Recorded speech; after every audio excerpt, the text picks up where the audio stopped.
kids were really young. So I decided to take some time off to finish the move. And then during that time, the revolution happened. So there was no point going back. And then I start asking Jalal to work with him, and then he would say no, and I kept nagging. And I was like too afraid of bringing her into the business, but when the ship started sinking, I thought this was the perfect time to come on board. Hi everyone, and welcome to What I Did Next, a new podcast series from ANT Media. I'm Malak Fuad, your host. On this show, we'll be talking to inspirational guests about those moments in life when you're faced with a choice and have to decide which way to go. Do you choose the well-worn, sure route, or do you jump off the deep end and hope it will all work out? Our guests have all confronted this dilemma, and we discuss how it changed the trajectory of their lives.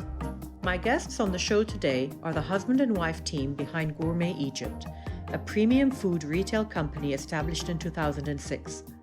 Jalal Ghazaleh serves as the company's CEO, while Dalia Sultan is Business Development Director. It's fair to say that Gourmet has changed the landscape of supermarkets in Egypt, with a fastidious attention to detail that has set the benchmark for all other food retail outlets. Our talk meandered down multiple paths to get to the essence of how the couple think about life's surprises and how those surprises make you change direction. You'll hear about how they blend the work and the personal, which is not an easy feat in any situation. I realized during our talk that Jalal has always been a risk taker with a hankering for adventure. He'd crisscrossed the globe before settling down in Egypt. He's also always been an entrepreneur across different industries. On the other hand, Dalia's career arc is rooted in finance, having studied economics and political science at Cairo University. Before getting into all of that, we'll start with one of the icebreaker questions we love on the show. I asked the couple for a movie, a book, or a piece of music that inspires them. And here's Jalal's choice. I really love Freddie Mercury. So you've got a movie and you've got music there. I've got the movie and the music, And I've seen the movie 3 times, and if I got to watch it another time, I'd be very happy to see it again. Yeah, he was a larger-than-life character. Yeah, it was amazing. Yeah. It was an amazing life story. Absolutely. And very entertaining. Absolutely. What about a book, Jalal? See, I'm getting boring now because I think the last 20 years since I got into business, I've been reading a lot of business books, and I just get little bits of wisdom out of each book. Do you find that your ability to read or at least read longer books, has gone down? I mean, everyone's attention span seems to be shrinking with social media and reading small chunks of news and so on. Well, I think one of the things I want to do once I'm able to start winding down a bit is get back to reading, because I really enjoyed reading books, but I've kind of missed out on that, with all the pressures of of work and family and stuff. So the book reading was one of the things that that I miss now. Yeah. And has there been any business manual or any businessman who's written a book that you've read and found useful or helpful? I read a lot over the years, and honestly, it's like little bits and pieces of from everywhere. One thing I've learned is that you never stop learning, and listening to people and reading books and getting different ideas helps form a better picture. Of course. What about you, Dalia? Another thing that relaxes me, or that I'd love to have more time to listen to, is I used to sit with my dad a lot. He had this big Sensui, what do you call Mixer it? type. And we would always listen to Shahrazad and Aida, and love the March of Aida and stuff like that. That just classical relaxing. Yeah, very powerful music. I love that kind of music. Books, again, like Jalal, I unfortunately haven't really been reading that much, although I love reading. I know what I want to read. I want to read a lot about Sufism, for example. Yeah, there's a lot that I want to, but you can't really say one book, because that's right. You're made up of the hundreds of books Absolutely. that you've read along the years. Of course. Same for the movies, really. There's no way I could tell you one movie. Yeah, for me, I love, for example, if it came on TV, I would never tire of watching it. Is like the Godfather trilogy. Yeah, of You know, course. that's on TV very regularly, and it never feels old to me. Yes. So I always watch that, and there's always like nuggets of wisdom you can grab from it, you know? It reminds me of when I was in Kuwait when it got invaded, and on the third day of the invasion, I was staying with some friends and we got arrested and charged with being resistance fighters and spies. And Really? And I thought, okay, now this is the end. Now what would James Bond do in a situation like this? He'd press the ejector button. But luckily we were able to convince them that... How you were very young then. Yeah, I would have been about 20, early 20s, right. And... I was a bit taken by surprise. Of course. I'd never been in a situation like that. Yeah. So that leads us quite swiftly into your sort of journey. Well, yeah, I grew up in Kuwait, and then while I was at university, I went to university in Texas at Austin. My parents moved to Greece, and so when I graduated, they were living in Greece, and I moved to Greece after graduation, and I started a small business between Greece and Kuwait. So it was like my first, your start, first entrepreneurial start of venture. Business. Yeah. And that lasted. What was that? What kind of business? business? It started off. I was exporting Greek marble and ceramic tiles to Kuwait, and that led to something a bit bizarre. I was selling street sweepers made by a company called FMC Corporation that's in California. And I became a dealer for street sweepers, and that went really well until the invasion of Kuwait. And then after that, I went back to, my parents were living in Greece, and I went to Greece to figure out what I'm going to do next. And I was lucky enough to get an immigration visa to go to Australia. And I started the next chapter of my life in Australia. And did you think when you moved to Australia that you were emigrating and that would be it, and you'd begin your life there? Oh, absolutely. That was that was the plan. And just before I left, I got a job offer in Nicaragua. Wow. From a friend of mine from university. He said they had a great opportunity in Nicaragua, and I thought, well, I've got no money, and that's probably the place to go and make a fortune. But I only stayed there for about 6 weeks because, it was extremely unstable, and there were a lot of incidents that were not very comfortable. It's fascinating how adventurous you were and still are, actually, and quite fearless. Well, you get opportunities, and but they mean nothing if you don't grab them, and you shouldn't be afraid of failure. So I've never been afraid of grabbing an opportunity. What if it doesn't work out? Yeah. It might not work out, but it definitely won't work out if you don't try. Absolutely. When we were setting up today's interview, I had said to Dalia that one of the inspirations for this podcast was Steve Jobs' commencement address to Stanford in 2005. Yeah, I love that speech. Failure. That speech is, it's so short and so spot on, and so true in everything that I've done. I could never have imagined that we could have built a retail business like Gourmet when I was just starting it, or even before. If somebody told me you would be a famous retailer in Egypt, it was never part of the plan.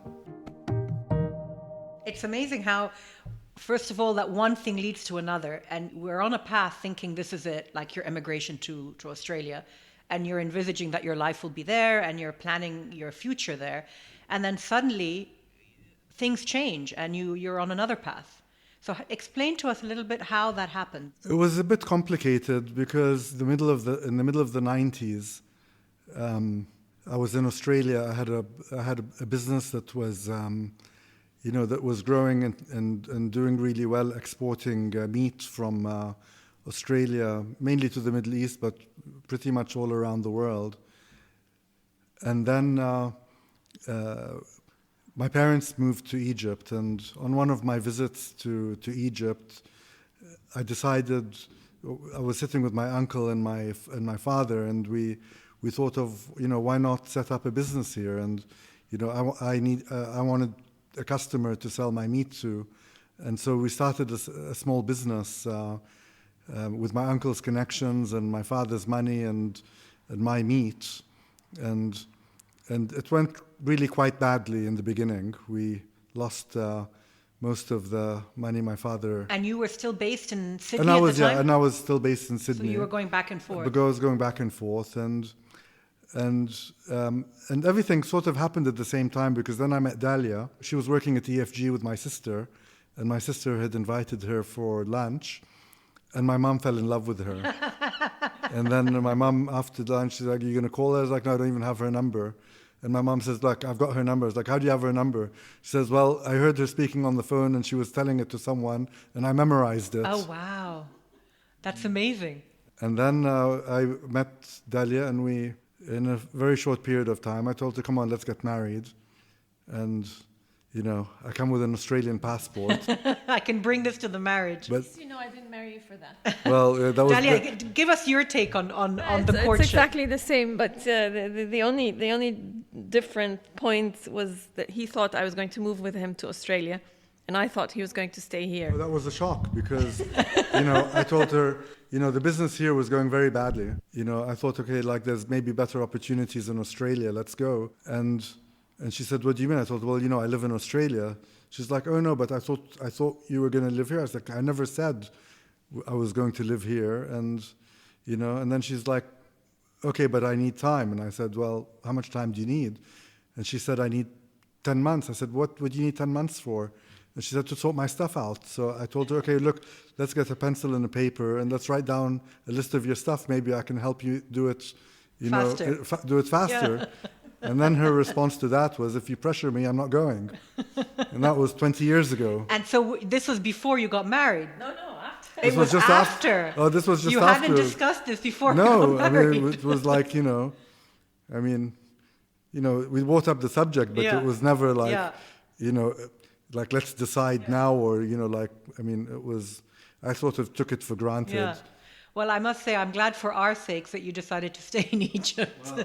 So, Dalia, you were with EFG then, at that time, and you stayed with them for a bit longer after that, right? Yes, and way before that. And way before that. So how long were you with EFG for?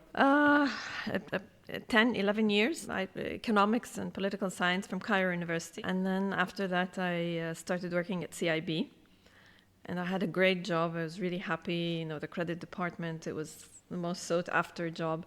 And then I got a scholarship to do my master's in England. Where were you in England? In University of East Anglia, Norwich. And so I wasn't sure if I should go, if I should stay. And I kept asking everybody. I went to the chairman of the bank at the time, and he was like, "Don't be crazy. Of course, you have the best job. Everybody wants your job. Stay. It's ridiculous if you go. What's the point in doing a master's? You're going to learn here. You're going to take the credit course." And then I went to my mom and I told her that I'm thinking of not going. And she's like, "Are you crazy?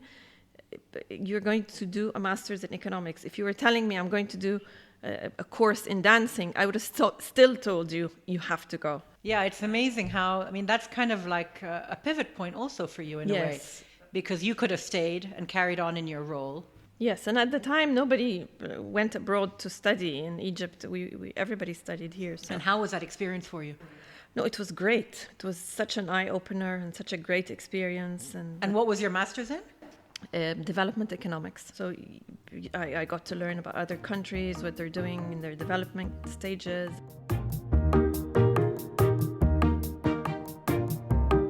A brief pause from our conversation to go to the show's other staple question that I love asking my guests. If they could invite 5 people to a dinner party, who would they be? I find this question to be particularly insightful as it tells me a lot about what they're interested in and often who they look up to. But in Jalal's case, though, it all seems to come back to one man. I'd like to invite Freddie Mercury and the Pope. What a combination. Pope Francis. Oh, Pope Francis in particular. Francis. Only Pope Francis. Only Pope Francis. Wouldn't invite any of the other And popes. why him? I think he's a really nice guy, and he's very open-minded and down-to-earth, and he seems like a lot of fun, and probably have some good laughs together. How do you think he'd react with Freddie Mercury? I think he'd be great. The conversation would be amazing. I think it would be spectacular. Who else would you add? Gee, well, we've got the Pope, we've got Freddie Mercury. If you want, you can do it as a duo. If you want to add Dalia, what do you think? Who would you add Since into we're going to dinner? host it together. You're going to host it together. Yeah, we're going to host it together, so you're going to be there. I think I would like to invite my grandfather, my father for sure, my grandmother. These people were so progressive, and most of the furniture was sitting here belonged to my grandmother. She used to have a weekly, once a month, every Tuesday, the first Tuesday of the month, they would have a sitting together, and they would sing and exchange ideas, and she would play the piano and somebody else would play other instruments. And was this amongst family, or would they invite people from outside? Friends and family, and just... This is in Egypt? Yes. In what, the 40s or 50s? Yeah. I think we were more progressive then than we are now. And that's what I love. I'd love to be in one of her sittings and have her over, and the things I hear about my grandfather, how progressive he was. You didn't know him? No, unfortunately I didn't, but I'd love to have them over. How many people are we allowed to have for dinner? You can invite whoever you want, Jalal. Well, now that we're It's thinking your dinner. about, like my grandfather was a movie producer. Was he? And he died when I was quite young, and I never got to know him very well. So, with Freddie Mercury and the Pope, I think he'd mix in really well. I mean, so far your choices have been very artistic. And your grandmother, Dalia, you're saying, was very into music and singing. And I guess there's one guy, it's sort of out of the blue. When I immigrated to Australia, there was I was doing a deal that went sour, and I needed to cold call on one of the biggest tycoons in Australia, and he responded to my call and looked after me like as if he was my uncle. Amazing. He's passed away now, but... What was his name? His name was Kevin Kirby. I'd probably want to invite him. Amazing. He seemed like a really, really funny guy. Wow. Well, that's a nice combo. Yeah. I think that having the Pope in there adds a very interesting dimension. Yeah, and we're lucky we've got Gourmet, so we could put on a good menu. Absolutely. You wouldn't starve. Yeah. I went to see the Pope when he was in Cairo. Oh, really? Yeah, I went to the stadium, and it was the most amazing. It must have been very moving. I think everybody just cried when he came in. It was so emotional. Yeah, he definitely has a very nice presence about him. He does. A bit like John Paul, two before him. Similar. Well, much more. But much more humble. Yeah, much. Yeah. And also progressive. Much more progressive. Tell us a little bit about how Gourmet began. So I know that you were exporting meat from Australia to Egypt. That's how it started. But then you developed it more in Egypt. You were working with hotels. Well, that was one of the amazing points in my life, because at the time we were importing meat, and it was very difficult to find customers that wanted to buy, the really high quality, expensive meat we were selling. Until one day I was accidentally in a party in Guna, and I was just standing around on my own, and then this Irishman comes up to me and says, "Hi, I'm John." And I said, "Hi, I'm Jalal." And we started chatting, and so what do you do? And he said, "Well, I'm the general manager of the Four Seasons, and we're opening our first hotel in Egypt." And I told him, about what I do, and he said, "Well, would you like to supply us?" And I said, of course, that would be like a dream come true. And he explained to me that, when they go into a new market, they interview all the potential suppliers, and then they pick the one that they think is the best fit.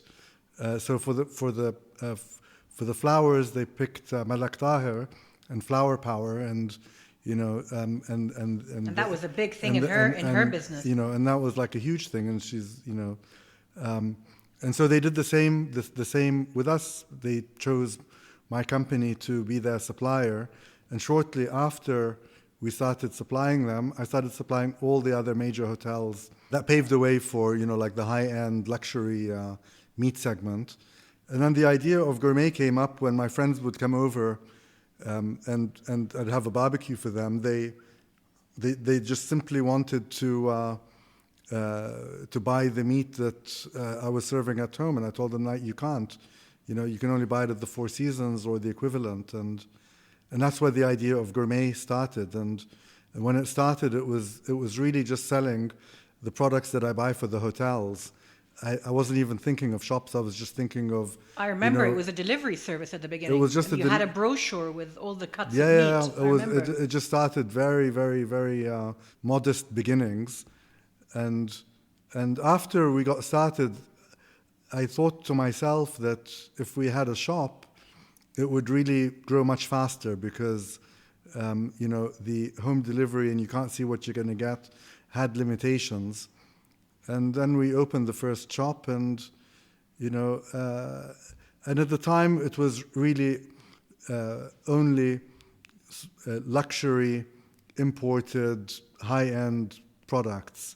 So it was really, you had to be reasonably wealthy to be able to shop at Gourmet. I remember that period. That was before the revolution of 2011, and then after the revolution, obviously with the devaluation of the pound, and you, from what I, as a customer of Gourmet, I noticed a massive shift. You began to sell local products, and then after a while you began to create your own line of food, which is a huge success, I think, now in Cairo, in Egypt. Yeah, well, that was, it was a roller coaster ride because we opened the first shop in 2008, and then we felt we needed a second shop, which opened in 2010. Then 6 months later, there was a revolution. And then after the revolution, the second shop, which was a huge investment for us. And then that shop did not perform and became a financial drain until the Zamalek shop was offered. And we didn't have the money to do it. But my uncle, God bless him, he was the CFO at the time, and he said, you can't afford not to do it. And he said, I'll get you a loan, I'll get you a bank loan so that you can do it, because if you don't do it, you won't be able to save the business. And we got that loan, and Zamalek really saved the business. But then after we opened Zamalek, then, we had another revolution, and then we were lucky enough to get an investor on board, because retail is a really cash-draining business. And because I didn't have the experience in retail, I underestimated the amount of cash that we needed. And then, of course, with all these revolutions and disruptions in the economy and the changing rules of importation, it became really, really difficult. And I guess the point where everything, at a certain point, the ship was sinking. Around 2015. Okay, and what was the why? What well, changed at that point? The ship was sinking because importation became very difficult, and we were running out of cash, and our competitors saw our success, and they had more cash than us, and so there were no barriers. And they began to emulate you. There were no barriers to importation, and and for a long time, Dalia had, wanted to work with me, and I was too afraid of bringing her into the business. But when the ship started sinking, I thought this was the perfect time to come on board. All hands on deck. Yeah, I said come on, Dalia, let's jump on board. Welcome. I had left EFG, and then I worked with Belton, and then there was a time where I was moving to 6th of October, and the kids were really young, so I decided to take some time off. To finish the move, and then during that time the revolution happened, and of course the stock market collapsed, and so there was no point going back. Yeah. And then I start asking Jalal to work involved with him, and then he would say no, and I kept nagging. But you had ideas that you wanted to implement at the business, in the business? Yes, we were thinking. All that time we were thinking, why are we importing all this food when we can make lovely food here? We have great produce, and there's everything. Absolutely. Why do we have to import all our food like that? And that's what we kept thinking of all the time. And so I jumped aboard to do that. So now you have a very large, ready-to-heat and eat meal product line. Is that your number one sort of selling area now in the business? Yes, it's a big percentage of our business right now, and it's the one we all love most and we're most proud of. The fact that it's all made in Egypt and that it's the best quality, and then we insist on quality. At the factory, we analyze all the supplies that come in, all the ingredients. The way we wash and sterilize our vegetables, and the hygiene and the level of commitment as well from the people and the chefs and the color. It's just a really buzzing and happy. And of course, with the new local line of products, you've probably reached a much larger clientele in Egypt at a much more comfortable price point as well for a lot of customers. For sure, and we've solved a lot of problems for people. I mean, a lot of people. I have a lot, especially young couples now that get married and they're both working, and they don't have cooks, so they all come to me and they tell me, you saved our marriage. Because it's quality. It's quality and it's easy. And it's easy and it's accessible. Absolutely. And for a fact that it doesn't have anything bad for you. No preservatives, no additives. It's all fresh ingredients, and it's all things that I am very, very, very comfortable feeding my own children. At one point, we were selling really just ingredients for people to cook with. And today, we're addressing food moments. So, tell us about that. What do you mean by that? What I mean by food moments is, when you're hungry, you're always going to find something at Gourmet. So when people ask me, who our competitors are, I say, actually, whenever you're hungry, you have a choice to make. You can go to a restaurant, you can order food delivered, you can order food ready, or you can make something. And Gourmet actually offers you all of those, all of the above. Yeah, you can, so. And tell me, for you, Jalal, if you were to think of a pivot moment for you in the business, would you say it was that time when your investor came in and you were able to grow the business in terms of outlets? I think it's a combination of things. And, I think that our first investor came with an industrial kitchen, and it wasn't part of the plan, but we were lucky enough that it was there, but that on its own is not enough, So the what we did with it and the incredible work that was put into it by the whole team that delivered the result that customers were happy with. That was the reason for the success. So you can have an idea, but if you don't execute it well, it makes no difference. So that was very important. The investor that came in 2018 was also very important because you need to have the right financial structure to be able to afford to do all the things that you need to do, and to pay your suppliers on time, and and have money for expansion. So everything sort of came together. And how many outlets do you currently have? Now we've got 15 stores and 3 delivery hubs. And it's clearly that it began as a family business with your uncle and your father was involved, and then Dalia got involved. Is this the kind of thing that you envisage handing down to your children, or are you very much of the type of person who believes they need to forge their own path? Because you clearly were very much on your own path from a very young age.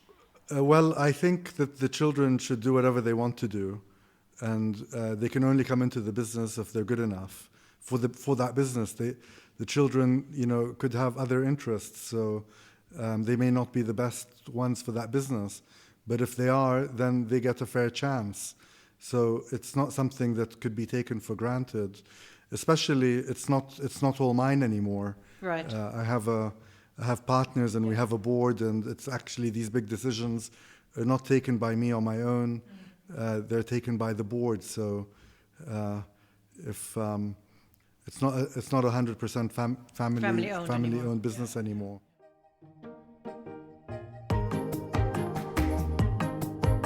Even though Jalal and Dalia are friends of mine, I discovered new sides to them and understood and appreciate how hard they work to continue to grow and expand their business. Here's wishing them success on what they do next. Thank you for joining me on What I Did Next from ANT Media. I'm Malak Fuad, and this episode was co-produced by Chirag Desai. If you've enjoyed it, please share the show with your friends and leave us a review on Apple Podcasts or IMDb, as it helps more people discover the show. You can also connect with us on Instagram. Just search for What I Did Next. We hope very much to see you again in 2 weeks' time.